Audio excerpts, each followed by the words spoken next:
کیا فرماتے ہیں علماء دین و مفتیان شرعی متین اس مسئلے کے بارے میں کہ ایک عورت کا ایک شخص سے نکاح ہو چکا ہے، کیا اسی حالت میں اس عورت کا دوسرا نکاح کسی دوسرے مرد سے ہو سکتا ہے یا نہیں؟ بسم اللہ الرحمن الرحیم۔ الجواب بعون الملک الوہاب، اللہم ہدایت الحق و ثواب۔ جو عورت کسی مرد کے نکاح میں ہو یا اس کی عدت میں ہو، اسی حالت میں اس کا نکاح دوسرے کسی بھی مرد سے نہیں ہو سکتا۔ معاذ اللہ، اگر کسی نے جانتے بوجھتے شادی شدہ عورت سے اسی حالت میں نکاح کر لیا تو یہ نکاح سرے سے ہی باطل ہوگا اور خالصتاً زنا ہوگا۔ جن عورتوں سے نکاح کرنا حرام ہے انہیں تفصیلاً بیان کرتے ہوئے ارشاد باری تعالی ہے، وَالْمُحْصَنَاتُ مِنَ النِّسَاءِ، اور حرام ہیں شوہر دار عورتیں۔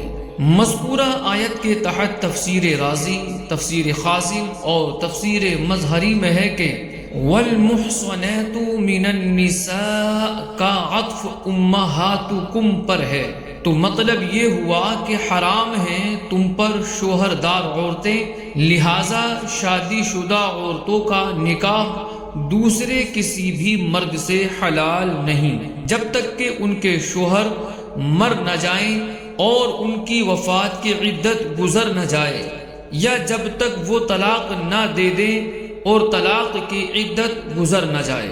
آیت مبارکہ میں نکاح والی عورتوں کو لفظ المحصنات سے اس لیے تعبیر کیا گیا ہے کہ عقد نکاح نے یا شوہروں نے ان کی عزت کو محفوظ کر رکھا ہے۔ مبسوط سرخسی میں ہے کہ دوسرے شخص کی منکوحہ عورت تمام لوگوں کے حق میں حرام ہے، جیسا کہ ارشاد باری ہے، وَالْمُحْصَنَاتُ مِنَ النِّسَاءِ، یعنی حرام ہیں شوہر دار عورتیں۔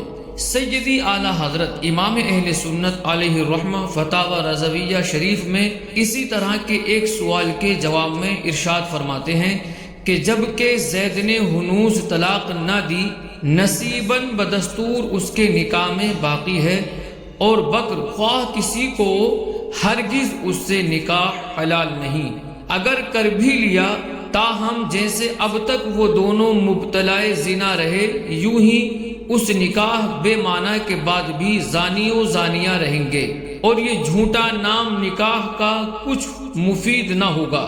قال تعالی والمحصنات من النساء، شادی شدہ پاکیزہ عورتیں۔